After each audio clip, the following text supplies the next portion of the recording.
আসসালামু আলাইকুম। প্রিয় দর্শক, দুটোই আজকেই ঘটেছে।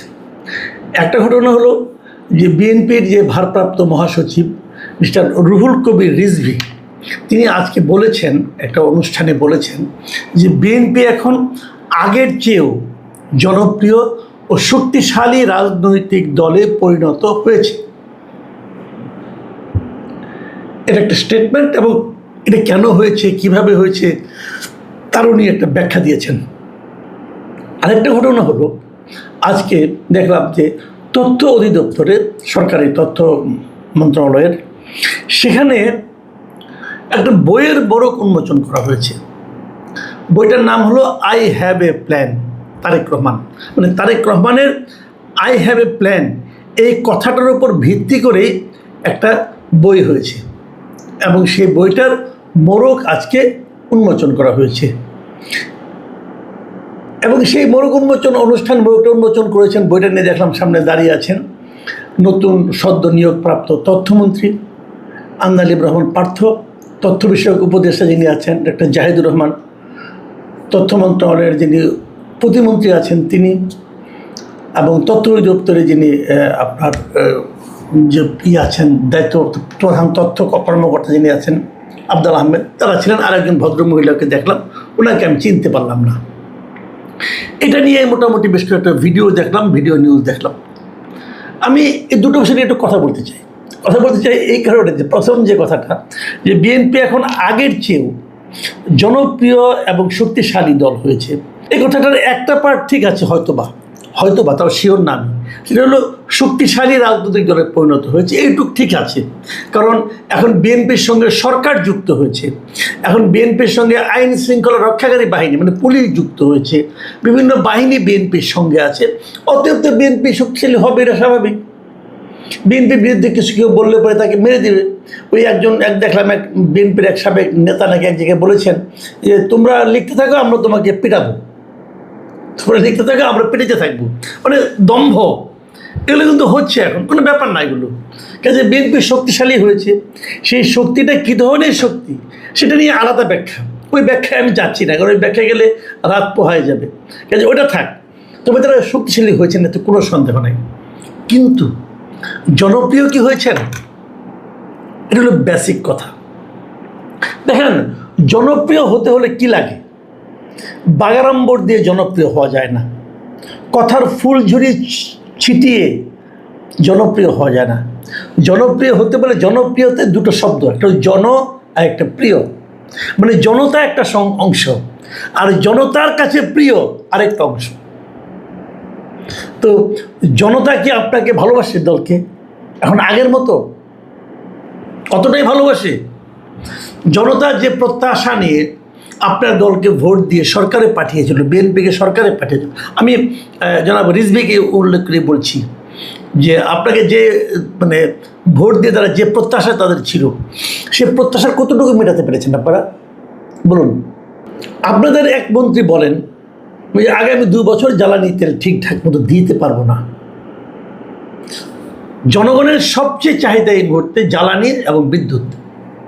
তো সেই চাহিদার ব্যাপারে আপনাদের একজন মন্ত্রী বলতেছেন যে আগামী 2 বছর ঠিক মতো আমরা জ্বালানি দিতে পারবো না বলেছেন। আর বিদ্যুৎ মন্ত্রী বলেছেন যে আমাদের এখন চেয়ে অপেক্ষা করা ছাড়া কিছু উপায় নেই। আরেক মন্ত্রী বলেছেন আমাদের হাতে জাদু নাই যে জাদু দেখাবো। আপনাদের কি মনে হয় এই 3টা বাক্য আপনাদের মন্ত্রীদের কাছ থেকে শোনার জন্য তারা আপনাকে ভোট দিয়েছিল? তারা কি এমন লোককে ভোট দিয়েছিল যে বলবে যে আগামীতে প্রত্যেকটা জিনিসের দাম বাড়বে? যখন একজন মন্ত্রী, তাও কে, খোদ অর্থমন্ত্রী, উনি বলতেছেন, আমি শুনলাম কালকে একটা ভিডিওতে, উনি বলছেন যে প্রত্যেকটা জিনিসের এখন দাম বাড়বে, কারণ যেহেতু জ্বালানি তেলের দাম বাড়বে, সব কিছুর দাম বাড়বে। আপনি ভাবেন, আমাদের অসাধু ব্যবসায়ীরা, সিন্ডিকেট ব্যবসায়ীরা দাম বাড়ানোর জন্য, জিনিসপত্রের দাম বাড়ানোর জন্য, কৃত্রিম সংকট তৈরি করার জন্য সব সময় কিন্তু এক পায়ে খাড়া। তারা একটা অজুহাত পেলেই দাম বাড়িয়ে দিতে চায়। সেই সময় যদি খোদ অর্থমন্ত্রী বলেন যে আগামীতে সব কিছুরই দাম বাড়বে, তো তারা একটা সুযোগ পেয়ে যাবে না? এটা কি অর্থমন্ত্রীর কাজ? অর্থমন্ত্রীর কাজ কি ব্যবসায়ীদের দাম বাড়ানোর ক্ষেত্রে তাদের অজুহাত হাতে তুলে দেওয়া? অর্থমন্ত্রীর কি কাজ জনগণের মধ্যে একটা আতঙ্ক তৈরি করা? বলুন।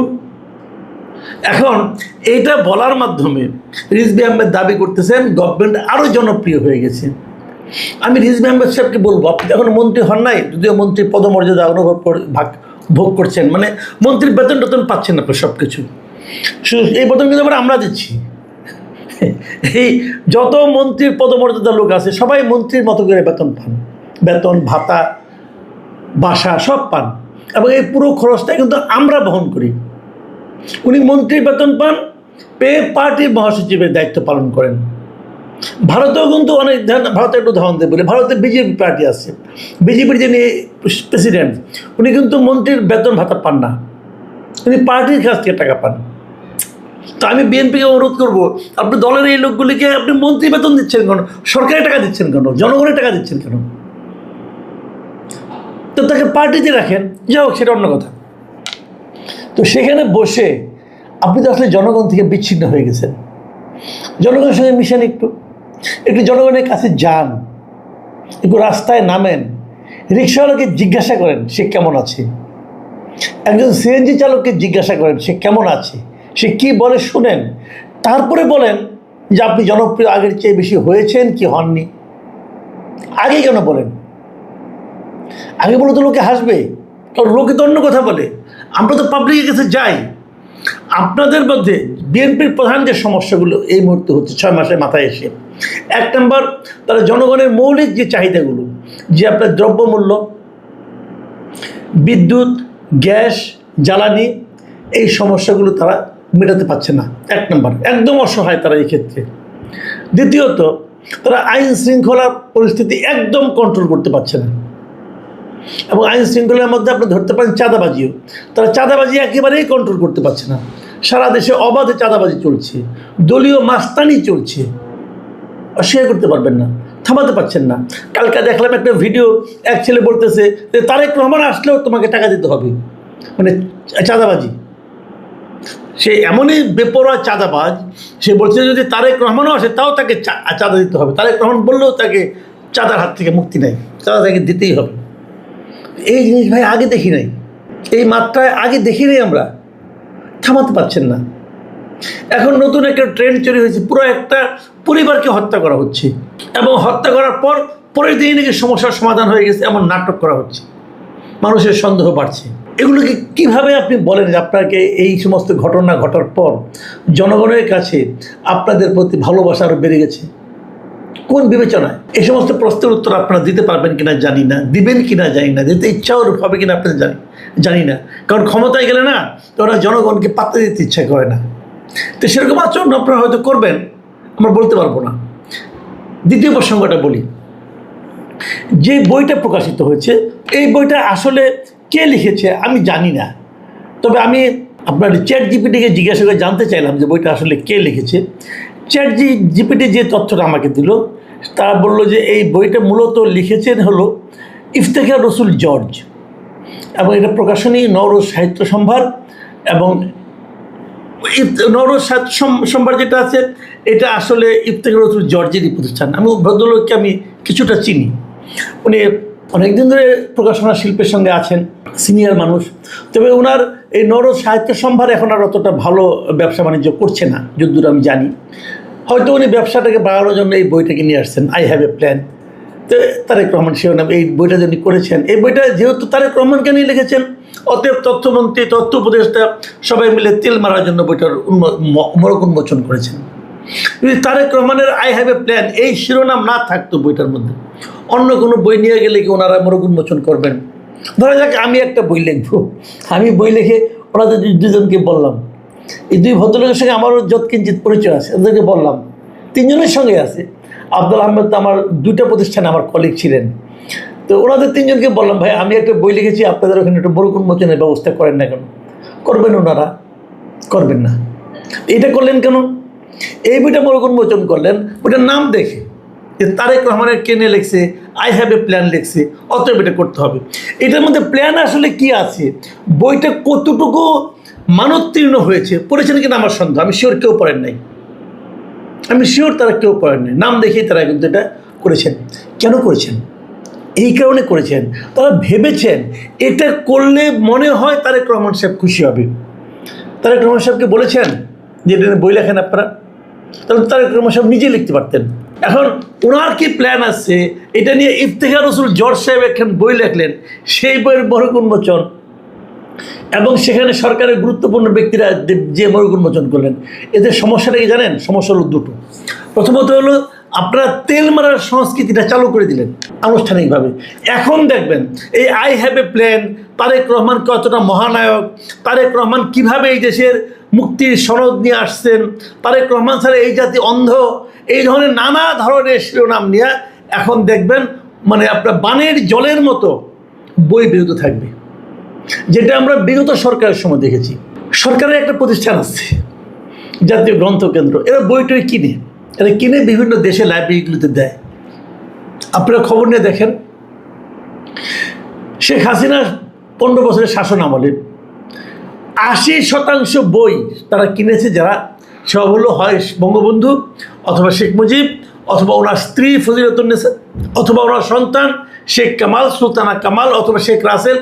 এই কারো না কারো নামে, কারো না কারো জীবনের উপর নির্ভর করে, কারো না কারো স্বপ্নের উপর নির্ভর করে, কারো না কারো দর্শনকে প্রতিফলিত করার জন্য এই বইগুলির নামকরণ করা হয়েছে। এবং এমন অনেক বই আপনারা পাবেন যে বইগুলির মধ্যে বিষয়বস্তু একই, খুবই কাঁচা হাতের আনাড়ি হাতের লেখা। এই বইগুলো তারা ব্যবসার জন্য করেছে। যেহেতু বঙ্গবন্ধুর নাম আছে, কিনতে বাধ্য, না কিনলে আবার কি হয় কে জানে। এখানেও তাই হবে। এই যে বইটা কিনেছে, ওই যে আই হ্যাভ এ প্ল্যান, আপনি নিশ্চিত থাকেন এই বইটা এই বছরে জাতীয় গ্রন্থ কেন্দ্র সবচেয়ে বেশি সংখ্যক কিনবে। জর্জ সাহেবের ব্যবসা বুদ্ধি খারাপ না, মানে সবচেয়ে বেশি সংখ্যক এই বইটা বিক্রি হবে এবার। কারণ যদি জাতীয় গ্রন্থকেন্দ্র লোক এই বইটা না কিনে তাহলে তার চাকরি থাকবে না, বলবে তারেক রহমানের বই কিনে নাই। এই হলো বাণিজ্য। এবং তারপরে শুরু হবে বানের জলের মতো এই ধরনের বই লেখার প্রতিযোগিতা। এইগুলো একজন মানুষকে, একজন ভদ্রলোককে স্বৈরাচারী করে তোলে। এই সমস্ত ঘটনা একজন ভদ্রলোককে সারা দেশে বদনামের ভাগিদার করে দেয়। তো আমরা ওই লাইনে যাচ্ছি। সব ভাই যা আগে চলেছে আমি দেখতে পাচ্ছি এখন সব ওই দিকেই যাচ্ছে। আমি নিজেই নিজেকে বলছে আমি খুব জনপ্রিয়, নিজেই নিজেকে বলছে আমি খুব শক্তিশালী, নিজেই নিজেকে বলছে যে আমাকে তোমরা স্তুতি করো। এই জিনিসটা আমরা চাই নাই। এই জিনিস চাই নাই বলেই তো 24 আগস্টে আন্দোলন হয়েছিল এবং একটা সরকারের পতন হয়েছিল। এটা চাই নাই বলেই সেটাকে আবার দেখতে হচ্ছে। এটা হলো আমাদের সবচেয়ে বড় দুর্ভাগ্য।